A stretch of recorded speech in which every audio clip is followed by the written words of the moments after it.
Your room had 404 yards rushing. I guess that's not all your room because Mike ran for some too, but you guys did a lot. How did you feel about the way you played against Hawaii? I felt great. I was very proud of our room, very proud of the guys who stepped up. Rocco, Chase, Coop, those guys stepped up and just showed up. They deserve to be at this level. They deserve to get some carries. And then Mike, Mike is different. He's a special kid. He's a special quarterback. He runs like a running back. He runs hard. So it's pretty exciting to just see our whole team come together and just play well. Definitely from the running back standpoint. Again, those guys stepped up. They did what they had to do. They got the tough yards where they needed to be. And I'm just proud of that room, and I'm proud of the group.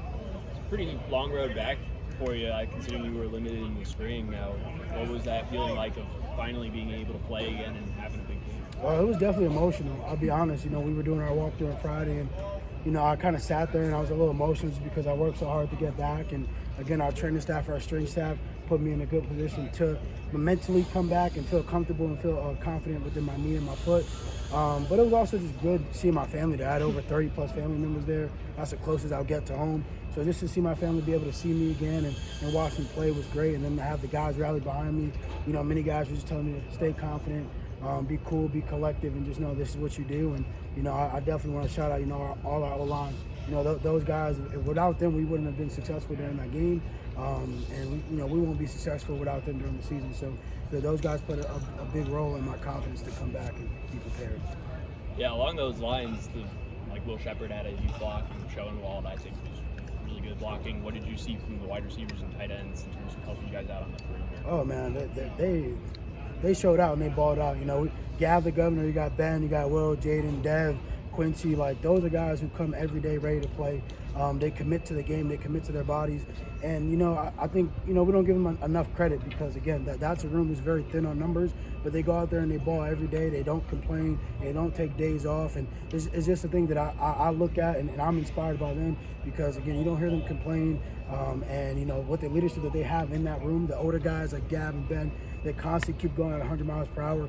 Will was getting to that stretch of becoming a really good leader for that receiver room, and Quincy also. So they're stepping up every day, and they're just going to get better and better. How good was it for the team to have a commanding performance like that in week one, and how much does that help with confidence? It was pretty good, but, we can't be complacent on that one win. We got to work and continue to strive every day. Like Coach Lee said, we got to earn it every day. And, it's hard to go 1-0. It's very hard to go 1-0. So we got to have that mentality that we're 0-0 right now. And we're going to attack this Elon game, just trying to win it every day. And, we can't sit there and just be happy. I know from the previous history that, guys have got overexcited. But I think Coach Lee has really instilled in our mind that we just have to attack it like it's just like we're preparing for any other game. Can't be too high, can't be too low, kind of be in the middle gravity. So, I think it's going to be a game that we're going to go into it confident but not cocky. So you guys flipped the page on Hawaii pretty quickly, I take it. Yeah. We pretty much enjoyed that after the game, the plane ride in the locker room. But as soon as we got back here, it was on to Elon. Again, we can't be worried about the last game. We got to be focused on this game, and that's all that matters. How big of an opportunity is this, for you guys in terms of like Vandy hasn't gone 2-0 like that often in the last few years, and the fans are kind of excited and are going to be back here. What kind of opportunity do you think this is for you guys? I think we're definitely excited for the fans to be back. I think we're definitely excited for the future, but we're not looking that far ahead. Again, we're worried about Elon. We're worried about going 1-0 every day, and I think the rest will take care of it. Is having last year's lack of success against ETSU in the opener, does that help, I guess, ground you guys so you can, for this game, so you're not overlooking them? Yeah, no, it definitely was a game that, we don't really want to think so much about just because of the outcome that it was.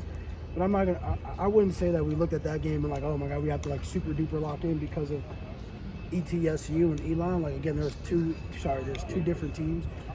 So no, I don't think that game is playing a huge deal on Elon. I think right now we're just focused on this year. If that was last year, we can't change anything that happened in the past, but we could affect what's going on in the present. So we're just locked in on Elon, and we're just going to focus on that.